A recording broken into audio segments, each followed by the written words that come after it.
சொல்கிறது, கர்த்தருக்கு பிரியமானதை செய்கிற மக்கள்.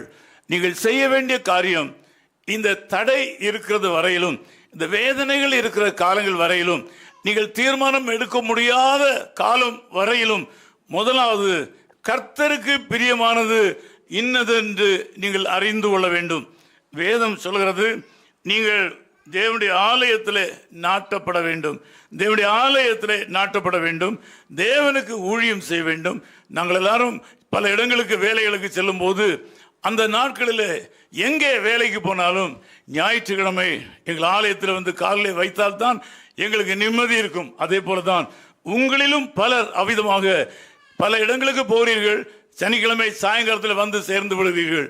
பல இடங்களில் வீடுகள் இருக்கின்றன, ஆனால் ஆலயத்துக்கு பக்கத்திலே ஒரு வீடு இருந்தால் நினைத்த நேரம் போகலாம் என்று சொல்லி வாடகை அதிகமானாலும் ஆலயத்துக்கு பக்கத்தில் வந்து வீடுகளை கட்டுகிறீர்கள், வீடுகள் வாங்குகிறீர்கள், வாடகைக்கு எடுக்கிறீர்கள்.